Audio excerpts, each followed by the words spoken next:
Hello বন্ধুরা, তোমরা সবাই কেমন আছো? আশা করি সবাই ভালো আছো। আবার একটি নতুন ভিডিও নিয়ে আমি তোমাদের কাছে হাজির হয়ে গেছি।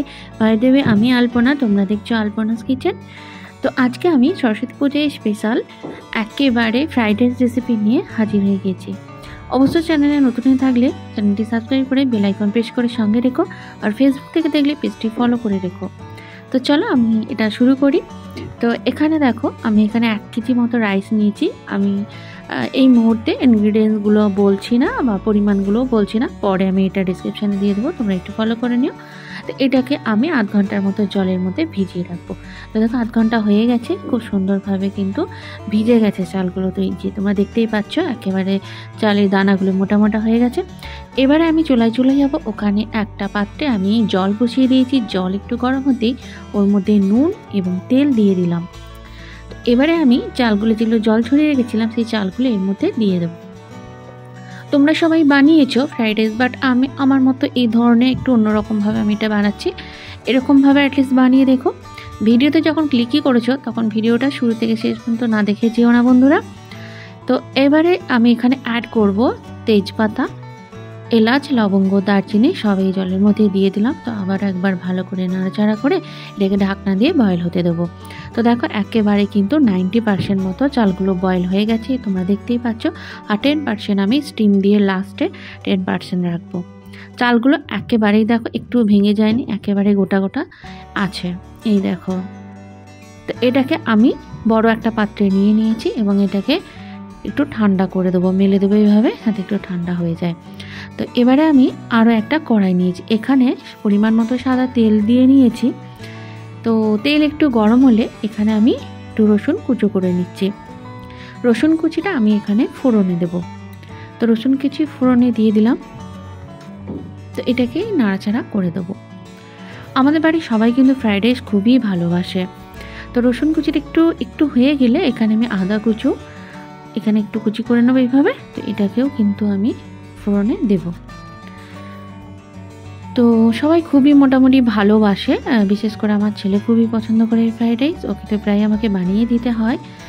তো যাই হোক, তো আজকে স্পেশালি বানালাম, তো ভাবলাম একটা ভিডিও করে তোমাদের সাথে শেয়ার করি।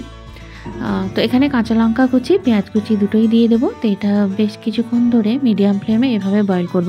চুলার হাত কিন্তু অবশ্যই মিডিয়ামই রেখো, বেশি হাই দিও না। তো এবারে আমি এখানে একটা গাজরকে কুচি কুচি করে কেটে নেব এই প্রসেসে। তো এভাবে গাজরটা এর মধ্যে দিয়ে দিলাম। তো নাড়াচাড়া করে নিতে হবে, যেহেতু গাজর একটু শক্ত, সবার প্রথম কিন্তু আমি গাজরটাই দিয়ে দেবো। এটা যেহেতু ভেজ ফ্রাইড রাইস, তো এখানে সব রকমের ভেজিটেবলই থাকবে, এটা কোনো মিক্স নয়। এখানে আমি ডিম, মাংস এখানে কিছু দিচ্ছি না। তো এটাকেও এভাবে আমি বিনসগুলো কুচি কুচি করে এর মধ্যে দিয়ে দিলাম। বেশ কিছুক্ষণ ধরে নাড়াচাড়া করে নিতে হবে। তো এটা একটু হতে থাক, এর মধ্যে আমি একটু ক্যাপসিকামকে কুচো করে নেব। তোমরা কারা কারা ভালোবাসো ফ্রাইড রাইস খেতে আমাকে কমেন্ট করে জানিও। আমার তো খুব ভালো লাগে ফ্রাইড রাইস খেতে। তো কুচনো ক্যাপসিকামগুলো এভাবে দিয়ে দেবো তেলের মধ্যে। তো আবারও কিছুক্ষণ এটাকে নাড়াচাড়া করে নেব এভাবে। এবারে একটা বাঁধাকপিকে একটুখানি কুচিয়ে নেব এরকম করে। তোমরা যারা বাঁধাকপি খেতে চাও না তারা না দিতেও পারে, এটা স্কিপ করতে পারো, যেটাতে ভেজ। তো ওই জন্যে সব ধরনের ভেজিটেবল আমি একটু একটু করে দেওয়ার চেষ্টা করছি। তোমাদের কাছে যেই সবজি হাতের কাছে থাকবে তোমরা এটা দিতে পারো। তো এখানে বাঁধাকপি কুচোনা দিয়ে দিলাম, এর সঙ্গে তোমরা ফুলকপি কুচোও দিতে পারো। এবার আবারও কিছুক্ষণ এটাকে আমি নাড়াচাড়া করে দিচ্ছি। আর যদি তোমরা আমার লাইফস্টাইল দেখতে চাও তাহলে আমার আরও একটা আলপনা ব্লগ চ্যানেল আছে, ওখানে তোমরা দেখে নিতে পারো আমার লাইফস্টাইলগুলো, আমি কি করছি না করছি, কোথায় যাচ্ছি, সমস্ত কিছু দেওয়া আছে ওই চ্যানেলে। তো দেখো কত সুন্দর কালার হয়েছে, ভেজিটেবল কালার, একেবারে গ্রিন, ইয়েলো, সব রকম কালার, রেড, খুব সুন্দর দেখতে লাগছে, একেবারে কালারফুল। তো দেখো একেবারে ভেজিটেবলগুলো ফ্রাই হয়ে গেছে, এই যে তোমরা দেখতেই পাচ্ছ খুব সুন্দরভাবে কিন্তু ভেজিটেবলগুলো ফ্রাই হয়ে গেছে। ওকে, তো এই পর্যায়ে তোমরা যে রাইসগুলো আমি ঝরঝরে করে নিয়েছিলাম, শুকনো করে ঠান্ডা করে নিয়েছিলাম, সেগুলো এর মধ্যে দিয়ে দেবো। তো এখানে 1 কেজি রাইস মানে অনেকটাই রাইস, তোমরা চাইলে আরও কম রাইস নিতে পারো। তো এখানে রাইসগুলো দেওয়ার পরে এখানে কিছুটা আমি গোলমরিচ গুঁড়া, চিনি, নুন সব অল্প করে দিয়ে দেবো এবং একবার এটা নাড়িয়ে দিয়ে একটু সস এখানে অ্যাড করব। একেবারে পুরোটা আমি অ্যাড করব না, একটু একটু দিয়ে একটু নাড়াচাড়া করে নেব। আলগা হাতে নাড়তে হবে যেন চালগুলো ভেঙে না যায়, রাইসগুলো। তো কিছুটা নাড়ার পর আবার আমি বাকি সয়া সস, গোলমরিচের গুঁড়া, নুন, চিনি এখানে অ্যাড করে দিলাম। তোমরা নিজেদের স্বাদ মতো নুন চিনিটা মেশাবে। অনেকে চিনি পছন্দ করে না ফ্রাইড রাইসে, তোমরা এটা স্কিপ করতে পারো, বাট আমাকে একটু মিষ্টি মিষ্টি না হলে কিন্তু ভালো লাগে না।